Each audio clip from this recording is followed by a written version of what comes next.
ابلیس بنی نوع انسان کا سب سے بڑا دشمن، جس نے اپنے ساتھیوں اور پورے خاندان کو اس کام پر لگا رکھا ہے کہ آدم کی اولاد کو قیامت کے دن ناکام کر دیں گے۔ لیکن ابلیس کے خاندان میں ہی پیدا ہونے والا وہ کون سا شیطان تھا جس نے ابلیس سے بغاوت کر ڈالی اور محمد صلی اللہ علیہ وسلم پر ایمان لے آیا تھا؟ جب اس کی ملاقات حضور اکرم صلی اللہ علیہ وسلم سے ہوئی تو اس نے آپ کو کیا بتایا اور اب وہ شیطان کہاں ہے؟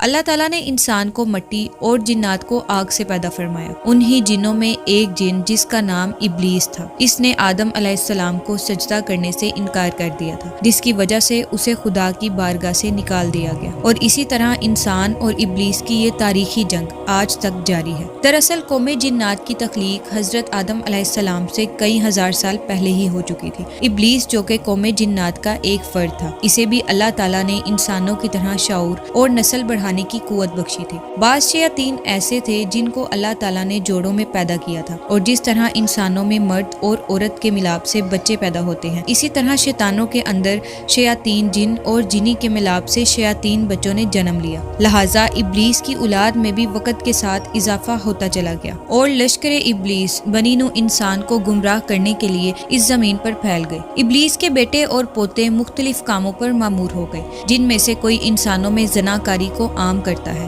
کچھ شیاطین انسانوں میں فتنہ اور فساد پھیلاتے ہیں، اور کچھ انسانوں کو آپس میں لڑواتے ہیں۔ اسی طرح شیاطین کی اولادیں اور خاندان کی تعداد بے انتہا ہے، جو مختلف برائیوں کو عام کرتے ہیں اور انسانوں کو گناہ میں ملوث کرتے ہیں۔ لیکن ابلیس کے ان تمام پوتوں، بیٹوں اور خاندانوں میں ایک شیطان ایسا بھی ہے جس نے اپنے باپ ابلیس سے بغاوت کی تھی اور گمراہی کے اس راستے کو چھوڑ کر راہ حق پر گامزن ہوا تھا۔ یہ شیطان ابلیس کا پوتا تھا، اور اس نے نبی کریم صلی اللہ علیہ وسلم سے ملاقات کی تھی اور آپ صلی اللہ علیہ وسلم پر ایمان لایا تھا۔ اس کے متعلق مختلف احادیث اور تاریخ کی مختلف کتابوں میں ایک مشہور واقعہ بیان کیا گیا ہے۔ حضرت انس بن مالک اور حضرت عمر بن خطاب رضی اللہ تعالی عنہ سے روایت ہے کہ ہم نے نبی کریم صلی اللہ علیہ وسلم کے ہمراہ مکہ کے جنگلات کو سفر کیا۔ وہاں ہم ایک پہاڑ پر بیٹھے تھے کہ ایک برا شخص نمودار ہوا جو اپنی لاٹھی کے سہارے چل رہا تھا۔ اس نے حضور اکرم صلی اللہ علیہ وسلم کو سلام کیا۔ آپ صلی اللہ علیہ وسلم نے سلام کا جواب دیا اور فرمایا، یہ برا اپنی چال ڈھال اور آواز سے جن معلوم ہوتا ہے۔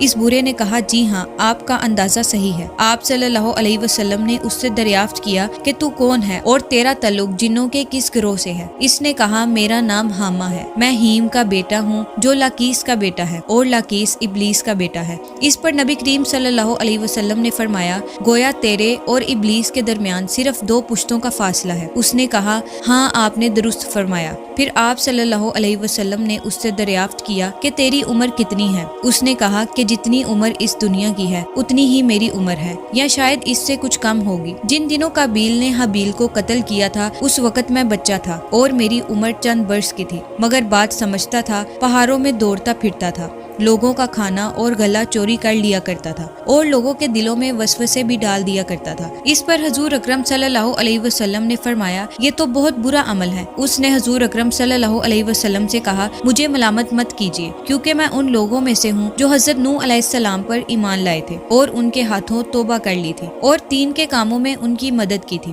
یہاں تک کہ میں 1 سال تک حضرت نوح علیہ السلام کے ساتھ ان کی مسجد میں رہا ہوں۔ میں نے ابراہیم علیہ السلام سے بھی ملاقات کی، اور جس وقت ابراہیم علیہ السلام کو آگ میں ڈالا جا رہا تھا اس وقت بھی میں ان کے ساتھ تھا۔ میں حضرت یعقوب علیہ السلام اور حضرت یوسف علیہ السلام کی صحبت میں بھی رہ چکا ہوں، اور جب حضرت یوسف علیہ السلام کو ان کے بھائی کنویں میں ڈال رہے تھے تو میں ان کے ساتھ تھا، اور یوسف علیہ السلام سے پہلے ہی اس کنویں میں پہنچ گیا تھا۔ میں حضرت موسیٰ علیہ السلام سے بھی مل چکا ہوں، اور ان سے تورات بھی سیکھ چکا ہوں، اور میری ملاقات حضرت عیسیٰ علیہ السلام سے ہوئی تو میں نے حضرت موسیٰ علیہ السلام کا سلام ان تک پہنچایا تھا۔ حضرت عیسیٰ علیہ السلام نے مجھے انجیل سکھائی تھی، اور اے نبیوں کے سردار، حضرت عیسیٰ علیہ السلام نے فرمایا تھا کہ اگر تمہاری ملاقات حضرت محمد صلی اللہ علیہ وسلم سے ہو تو میرا سلام ان کو پہنچا دینا۔ اسی لیے میں وہ امانت لے کر آپ صلی اللہ علیہ وسلم کی خدمت میں حاضر ہوا ہوں، اور حضرت عیسیٰ کا سلام آپ کی خدمت میں پیش کرتا ہوں۔ نبی کریم صلی اللہ علیہ وسلم نے فرمایا، حضرت عیسیٰ علیہ السلام پر سلام ہو، اور اے حامہ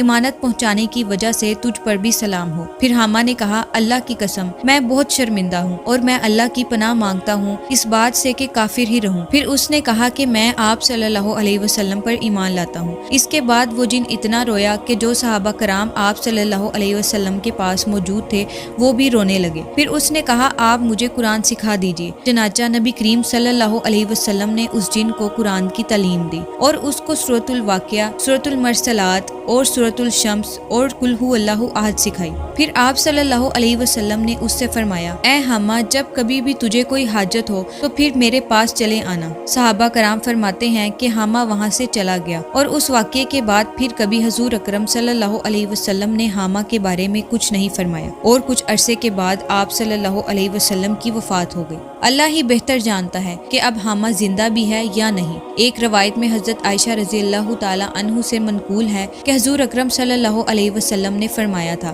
کہ حامہ جنت میں ہے۔ اس میں کوئی شک نہیں کہ اللہ جسے چاہتا ہے ہدایت دیتا ہے۔ ہدایت اور نور ہر اس مخلوق کے دل میں سما سکتی ہے جو اپنے گناہوں سے توبہ کرے اور حق کو قبول کرے۔